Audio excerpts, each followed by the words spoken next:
And welcome back to Great Scott Marcus. Let's do a proper intro, Mark. I'm Scott and that one's Mark, here on Ramble Entertainment on YouTube, a show where me and my best friend get together and we talk about whatever the fuck we feel like. Sometimes pertinent things like protesting and Berkeley. Let me just. Oh, I can't grab it. It's too small. And so that distracted me. Sorry. And so, yeah, for a while now, Mark, we've been away. Things have been busy, and I think we're going to try and get back on a schedule unless you're going away next weekend, which is probably a high likelihood. Not at the moment, no. Nice.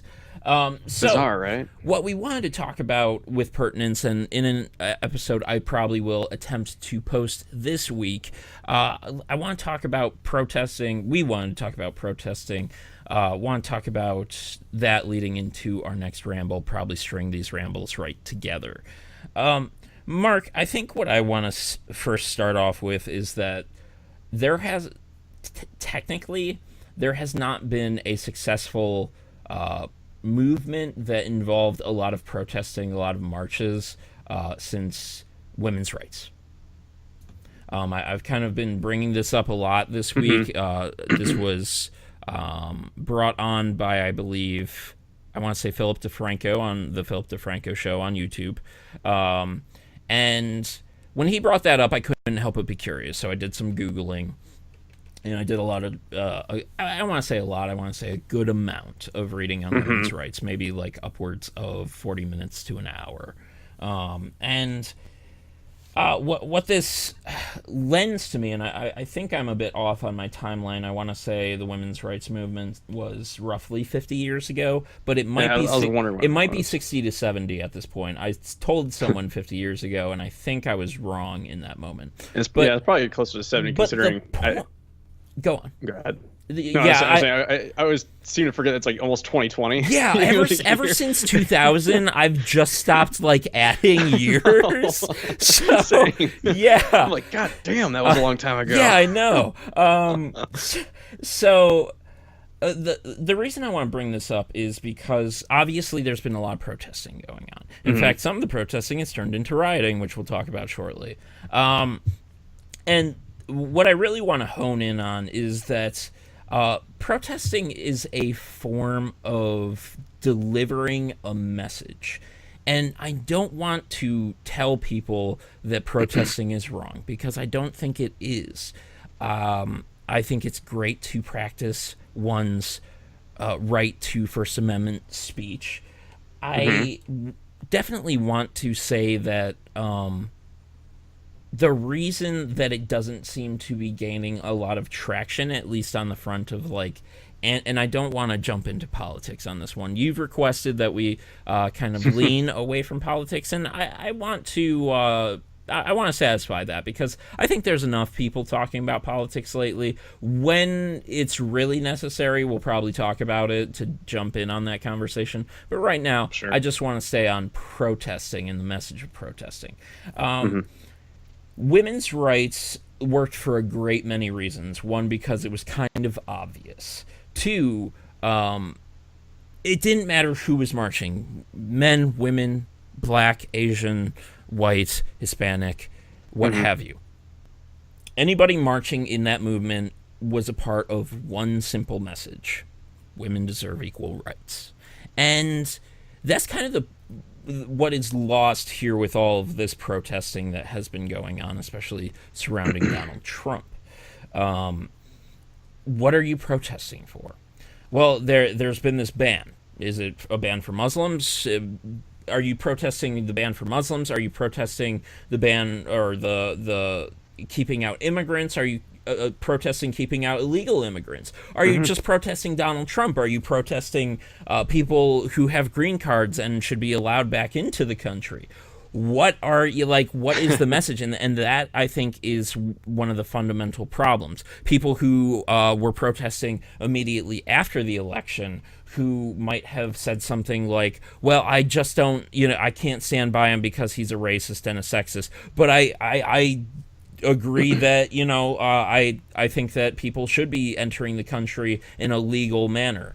through due process. Who hates illegal immigrants? Legal immigrants. So I think that there's a lot to unpack here, and yet I do want to keep this with some brevity. So, Mark, what are your... I know you've kind of ruminated on protesting for a while now as well. So where's your head been at? Honestly, I never really gave it too much thought, but I feel like there is a lot of validity in what you had to say. These messages are indeed quite vague. And again, I want to emphasize I'm all for the protesting. I think it's kind of fantastic. So I said that what I'm doing here for Mark and my sake is I'm rifling through some pictures, and what I'm going to do in post is I'm going to edit these pictures into the frame better for the sake of the viewer. And so, like, when I look at some of these protests, like, you have some people who are just like, no wall, no ban. But then other signs say, like, love Trump's hate. That's funny, I guess. Yeah. It's not really funny. And it's punny. And it's just like those two messages right next to each other are the problem. Like this is someone clearly broadly protesting Trump, but then here's someone clearly broadly protesting the wall and a ban on immigrants, or however you want to interpret the ban. And it's just like that is at kind of the heart of this. I want to say issue. It is kind of an issue. And it's also use your words with like the vague messages like that. I think there's also a slight issue with, back in the women's rights movement and racial equality, back in the 60s, those were issues because it was very, very obvious and it was currently going on. And I think with these protests, like, nothing has been quite done yet. It's almost like it's preemptive protesting. It's like there was the Women's March the day after the inauguration, which is fantastic. Which was people that went, which was almost more of an emphasizing point to, like, women not only deserve and gained their rights, but just still have to keep pushing. And some of it was against Trump, and again, this is where we start to mix the messages. And I think it was good. I actually think that absolutely. The Women's March was great. However, there was definitely that mixed messaging in there. Yeah, absolutely there was, and I think the issue is granted, I am on the believer side of women still are not quite as equal as men. If there's like pay gaps, whatever. But at the same time, it's like when they protested, I think a lot of the message was like, my body, my rights. But it's like they haven't quite taken away like women's reproductive rights. Yes, like they're talking about defunding Planned Parenthood, but it just hasn't happened yet. So it's just kind of like technically it's the same thing as the ban. Yeah. The ban kind of it was done on a weekend. Why? Because they knew they couldn't stall it as fast in litigation, and now the ban is stalled in litigation. Same thing with the Planned Parenthood defunding, et cetera, et cetera. Like there is some logic. Like Trump is doing some logical things. The wall, not so much. That hasn't happened yet either. People exactly. are protesting against the wall. It's like they haven't. It's just like it hasn't even passed through Congress or the Senate. Exactly. Like, but like when you look at defunding Planned Parenthood, it's just like should that really be a thing that's coming out of taxpayers' dollars? I kind of agree that maybe it shouldn't. Like men have to pay for contraception in their own way, like, and it's a complex issue. I don't want to dive too deep into that. What I do want to mention is that on the side of like women not getting equal pay to men, I think that I do agree with that. However, I was talking to Jersey not too long ago. I would say maybe like 4 months ago, and we were talking about child support. So, like he has to pay child support. But he's the only one paying for child support.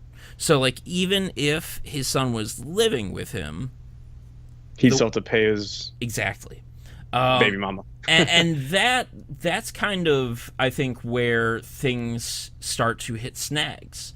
because, and I'm not saying that that should hold up women getting equal pay, but I think that if there was that kind of reciprocity, should men then be, you know, paying child support? Should it go both ways?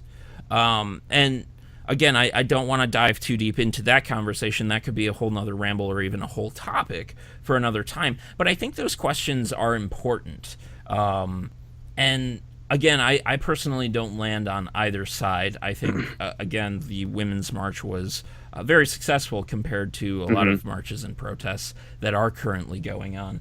But I do, what I want to return to on this ramble is my concern for the messaging.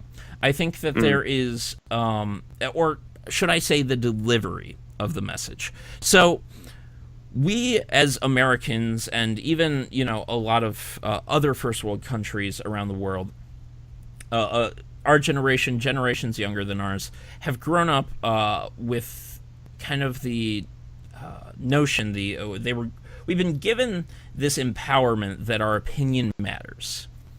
However, we were not empowered with the tools and the direction to access, express, and deliver that opinion properly. So, like, people have an opinion that Trump is bad, Trump is wrong for the country, but they see others delivering this message through protest, and I think that many think that, like, well, that's the way to deliver this message. And there I will actually come down on a hard wrong. I think that there are a lot better outlets for this, like becoming a writer and writing a blog, and, you know, like seeking you can seeking join, out readers, and and you can join different groups, you know, join like a democratic something, socialist something, join a party, or whatever. If join a party. Like the Tea Party exists because they, for all their oddness, they exist because they did not believe the Republican Party was representing their ideals in the strongest manner.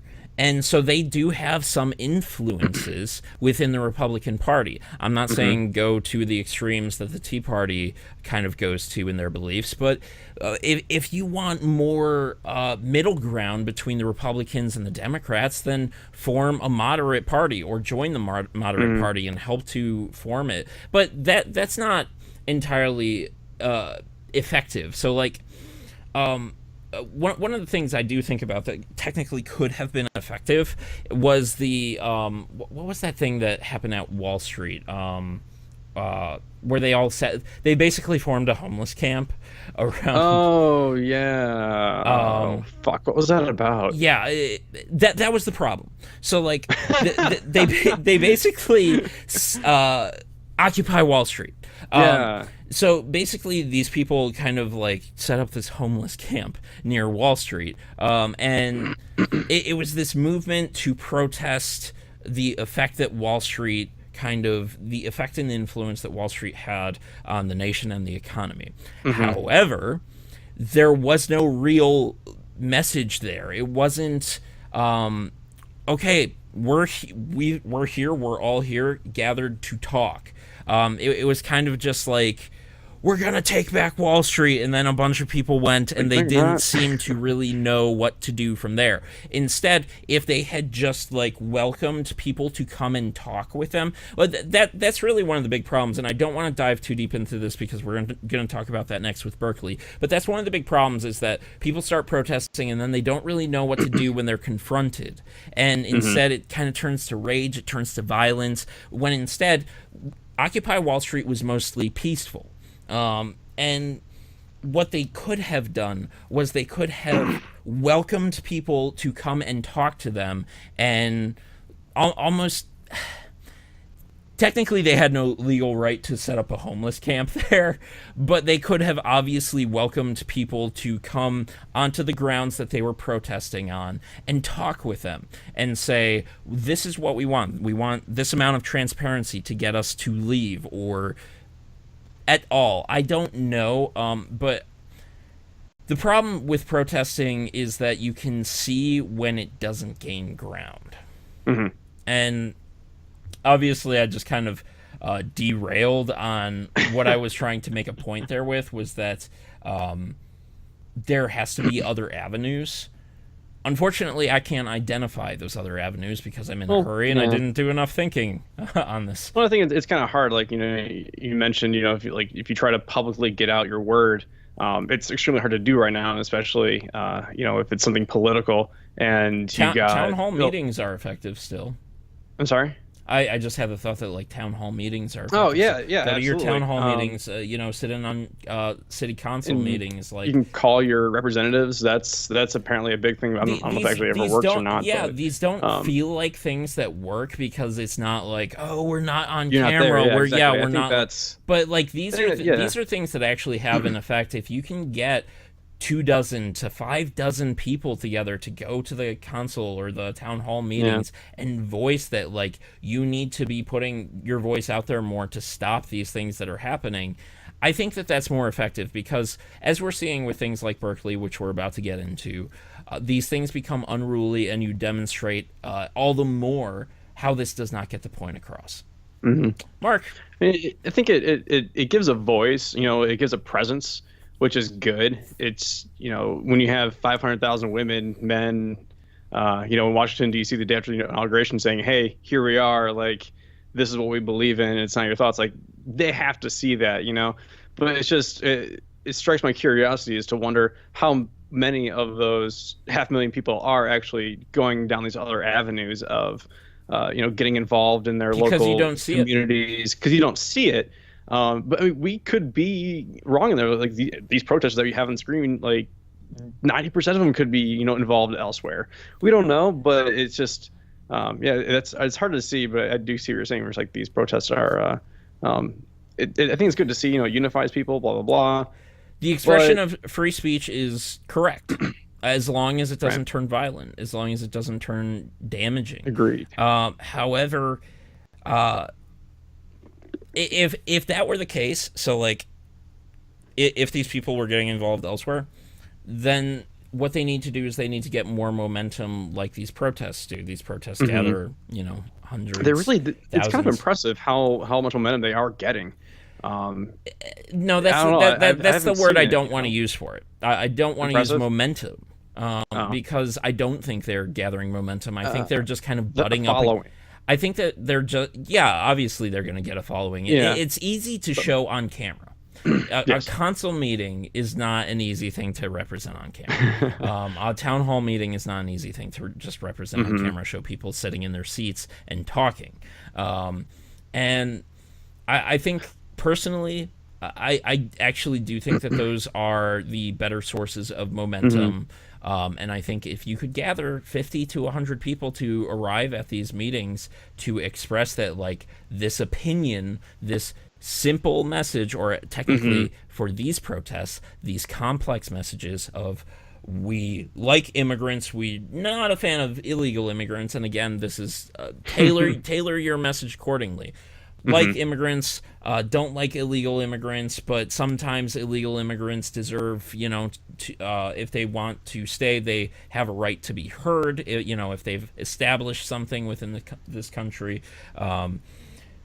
Things like anti-wall, like, if you're a small business and you like what Trump is representing for reducing the taxes on small businesses, like, all of these things deserve to be heard, but, like, there's such complex messaging here, and it needs a better avenue. It needs a more reasonable avenue. That's another part of the problem. When these things devolve into anger and violence and it's just chanting, these complex messages do not come across, and they need to come across through reading, through expression of speech, through reason and logic.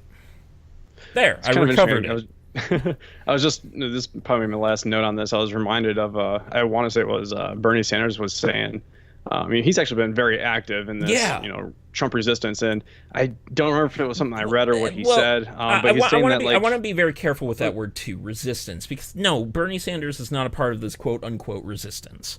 He's is still active in being against Trump. Yes, is what I'm trying to say. but like we're about to talk about Berkeley, and like there are fucking movie stars and TV stars coming out and saying like, yes, this is the resistance, and like that's. Yeah. We're about to talk about that. Go ahead. But anyways, I'm sorry. He was saying that you can't make this change by coming like in these large groups like these protesters and like going right to big government, like going like, hey, Mr. President, like this is who we are, please change your ways. And he's like, no, like that's not the way that change works. You need to start at the bottom. Like you need to get involved in these community things. I mean, it can work your way in and work your way up. It like, can. It's just rare. It's just rare when Right. these protests and these marches actually work, and they have to have a simple messaging. There is too much going on here. Mark, let's talk about Berkeley. Moving on.